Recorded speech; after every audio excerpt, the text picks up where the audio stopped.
Hi, I'm Stephanie Ovoian. I'm the head of research and library services here at the Providence Athenaeum. We are kind of a relic here in Providence. We're a 19th century library that's operating in the 21st century. The building has so much charm and so many fun little aspects to it that any time you turn a corner, you're bound to notice something new.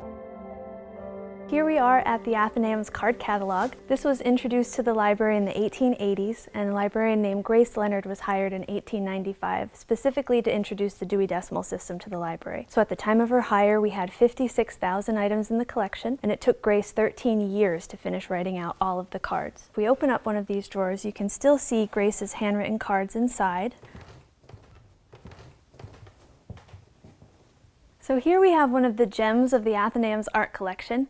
This is The Hours by Newport-based artist Edward Malbone. It was stolen in 1881 by one Providence gentleman and then another man who was thought to have been part of Jesse James's gang. But a detective was on the case, produced a reward poster, and the works came back to the library. It's lived in this case here ever since.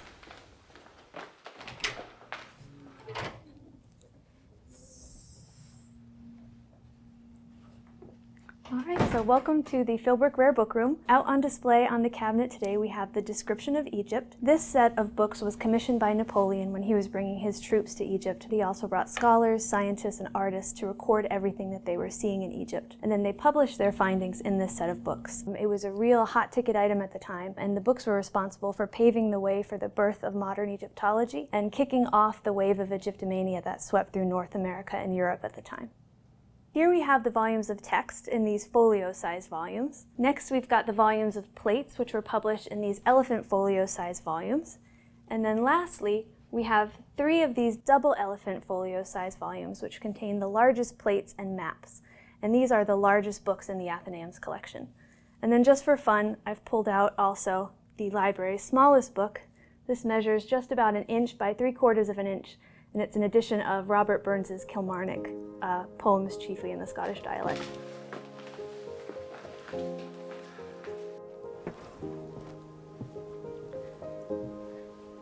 And this is the art room where we honor the legacy of Edgar Allan Poe. We'll set the scene in the year 1848. The poet Sarah Helen Whitman was a local poet, and by 1848 she was considered one of the best poets in America. And also in the year 1848, the poet Edgar Allan Poe was the talk of literary society. The two poets began a correspondence, and Poe would come to visit Whitman here in Providence. The two would come to the Athenaeum.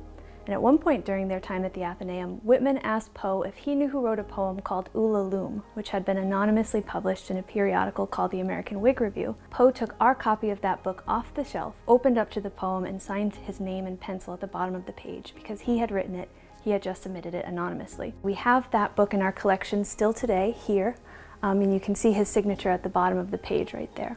That must have been kind of a smooth move between poets, and Whitman agreed to marry Poe on the condition that he remained sober, because he had a known drinking problem. At one point during one of their visits at the Athenaeum on December 23rd, 2 days before their Christmas Day wedding, someone came in with a note for Whitman claiming to have seen Poe out drinking that morning and the night before. She ran back to her home where she fainted on the couch. Poe begged her to still marry him, and she said while she did still love him, she could no longer marry him. Poe left Providence.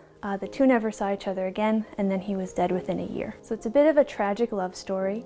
But Sarah Helen Whitman lived for almost 30 more years after Poe's death, and she was a firm defender of his reputation.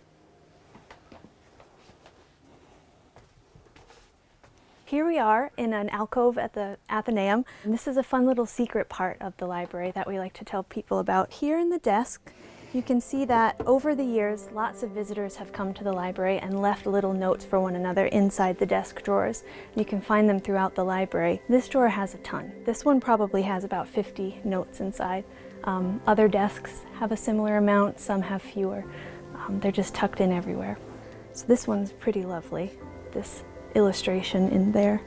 We've got all sorts of notes, little poems, longer letters. So everyone is part of the Athenaeum's history. It doesn't have to be from 1850 or 1838 when we were established, but even just last year or this year, everyone makes a little mark on the library.